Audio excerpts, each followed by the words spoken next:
All right, what's happening? What's up? What's good? And bear down. Bear down, bear down, bear down. We're back, baby. We're at OTAs. I'm not at OTAs. I'm in Las Vegas. But they're at OTAs.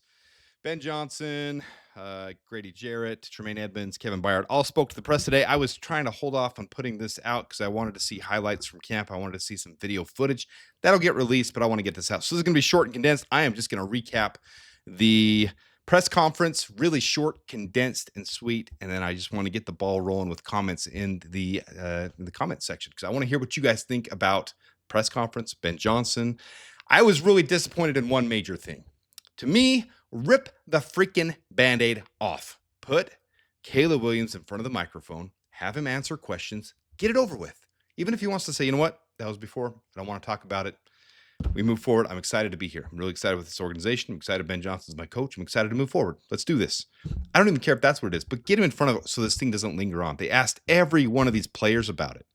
They would have put Ben Johnson up there, which they did, and then he addressed it. And then Caleb would have gone, like the whole thing, put it to bed, put it to rest. Don't let this thing linger on, drag out. Don't do that. Don't drag this thing on. Because then the press, you know how our press is. You know how these guys get. So, anyways, it drug out a little bit, and I'm sure it will drag out until Caleb gets in front of the mic, and he will get in front of the mic very soon. He is the quarterback of the Chicago Bears, so he will be in front of the microphone. That's going to happen, but we did not get that today. Here's some of the recap from Twitter that you can read about and see. From Adam Hoge, not expected. Bears pre-snap was a little sloppy today. Notable Ben Johnson wasn't having it. I asked him after practice the level of agitation. We'll get to that clip. In fact, let's just play that clip now because it's kind of funny. I think it's a stupid question by Adam Hoge. I'm not going to tiptoe around it. I thought it was a really dumb question. Just watching you on a practice, your mannerisms, What'd you think?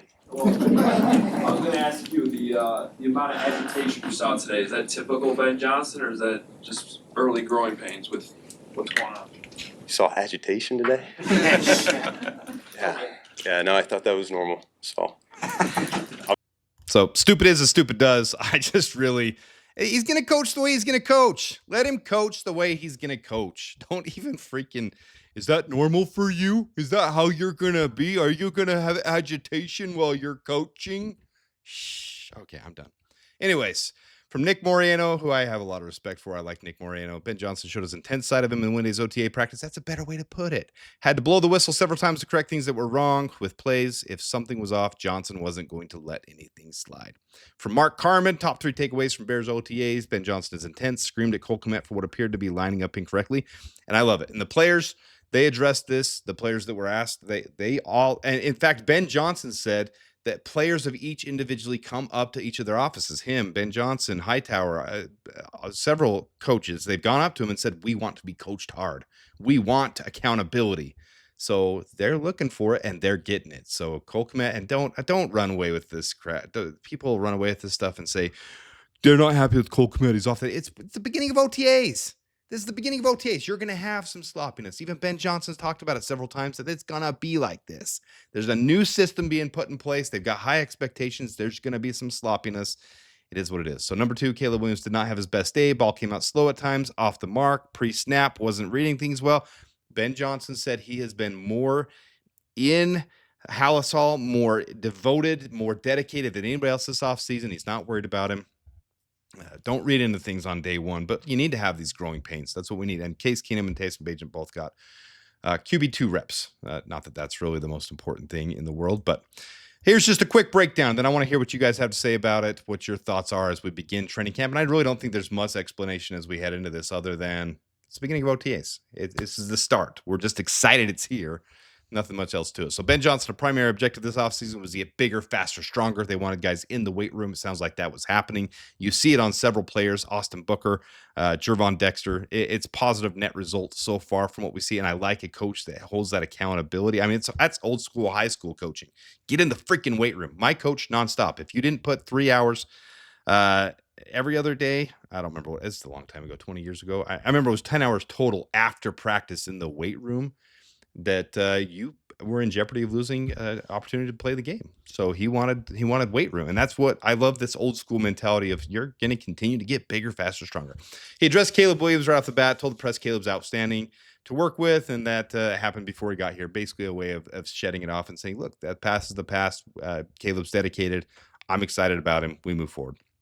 Addressed that his style won't be what was here previously. I put her, sorry for the typo, here previously, but he's committed to it and the confidence in his style. It's going to be more up tempo. He even made fun of the tush push. He said the tush push isn't an explosive play, and he likes explosive plays. They asked him directly about the tush push. So what do you think about the tush push? Is that an explosive play? And they said, well, you can get first downs and touchdowns off it. He said, I like explosive plays. Basically just saying, I want to be big time. I want this to be big. He loves the opportunity to change the narrative that has been here about the Bears previously. They asked about the article and about the quarterbacks coming to place the guy. And his exact verbiage was, I love it. I love it. That was his response. I like his personality. I think it fits well here. I think it's going to do well with this city, with this fan base. No nonsense, also a little bit of character, a little bit of funniness, a little bit of humor, but also let's get down to it. This is the expectations. This is what we have, and we're going to be hard-nosed about it. That's Bears football. Love it. Coaching staff will be loud and communicate clearly expectations, and then Daniel Hardy potentially being moved to linebacker. Interesting. We've always said he's a smaller defensive end. He can move. They're going to test him in coverage, is what Ben Johnson said. They're going to test him in coverage and see what he can do. I like it. I like it a lot. Daniel Hardy, I think, fits a spot on this team. Whether he's going to be a practice squad player no matter what. I mean, he's just hard nosed. You saw what he did last offseason. He can blitz. Ben Johnson directly addressed that. He can get after the quarterbacks. So I like this coaching staff coming in, taking these players and saying, I want to see this. I want to try this out. I want to do this. And to me, let him go at it. You've built a roster of 91 guys. You've got who you want in the building. Test them out, see what they can do, move from there, move forward. All right, the rest of them will go a little quicker. Grady Jarrett, biggest takeaway here, I liked what he had to say about Shamar Turner, Jervon Dexter, talked about them extensively and the relationship and excitement he has for those young guys. You can tell he's going to have kind of a leadership mentorship role. Kevin Byer later talked about those front four being crucially important to stop the run, that needs to be a huge culture change this year. Oops, grabbed the wrong thing there, guys. Sorry, trying to grab that little bear down pointer and get it out of the way. He emphasized the importance of attention to detail in Johnson's coaching approach. He said the coaching staff will demand excellence. Noted that Johnson's focus on fundamentals and precise execution is setting a strong foundation for the team. I literally just took notes as I listened through. I listened through once, then the second time I took notes, and then I'm just presenting this to you guys. This is my quick and condensed way to get this out today so I can start doing daily videos. But I want to hear your guys' thoughts as well. Talked about the relationship with Shamar Turner and Jervon Dexter. Jarrett talked about the adjustments to Chicago being an easy transition, expressed optimism about the direction the team is heading under Johnson's leadership. I was impressed by all three of these guys, all three of these players, and their talking here. In fact, Termaine Edmonds, I was really impressed with. A very team-first attitude, I will do whatever this team wants me to do. I will adjust to whatever Dennis Allen wants, and he was very high on Dennis Allen. So he highlighted the energy and enthusiasm that Johnson brings to the team as well. He mentioned that Johnson's clear communication and commitment to excellence are resonating well with the players.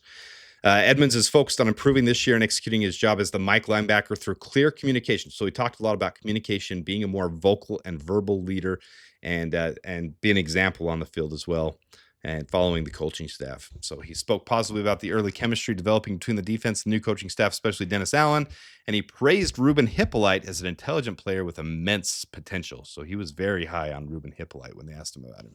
Kevin Byer III. All right, so they asked about the safeties not being drafted in the draft and coming to the end of their contract, and sometimes those things take too much focus away from the team and what they're trying to build, but he did a good job. So he shared his impressions with Dennis Allen and his excitement for the core of the team to play different schemes and excel in them, man, press, whatever they do. He's very excited for the changes that are coming. When asked personally about his own contract, he said he thinks he's going to be a year-to-year player the rest of his career because of his age, but he's excited to prove himself every senior year as long as he has the excitement and drive to play in the NFL, and he has that right now. So he says he's excited to do a year-by-year thing, and if the Bears want him back, he wants to be here. So not worried about it. I think he can prove himself. We'll see what happens. Talked about the importance of the front four stopping the run and how the major focus of this year's defense. So he talked about that overall. And obviously, we all agree with that. That was one of the big breakdowns we had from him last year. Didn't want to talk about the safety room not being extended beyond this year. He said if the team wants them back, they'll sign back, but they're focused on putting things day by day and focusing on the season, focusing on the team's success. So he had support for Caleb as well. They asked that question. He shared his impressions with Caleb, praising his leadership and his work ethic. So that's it for this year, or for the first press conference. As highlights come out, obviously we'll highlight them. We'll have a little fun with them. This is a fun team to follow. So we're all excited to see how it looks on the field. There's going to be some growing pains. There's going to be some bumps and some hurdles, some pre-snap penalties, some things with them learning the new offense and getting up to speed with Ben Johnson. But overall, I was impressed. One thing I wanted to see was Caleb in front of the mic. I think they should have done that. They should have had him in the press conference. Neither here nor there. I'll probably hear from him tomorrow. We'll see. So I appreciate you guys tuning in. Let me know your thoughts of the press conference, how OTAs are going for you in your mind. It's probably a non-issue for most of you guys. I get it. It's the beginning of OTAs. We're just excited for things to get underway. But I do appreciate you guys being a part of it. If you don't mind hitting the like button, subscribing, putting a comment down there so we can have a discussion, I appreciate that. We'll see you next time. Del Bears. I'm Bear Down. Bear down, sports making Chicago proud.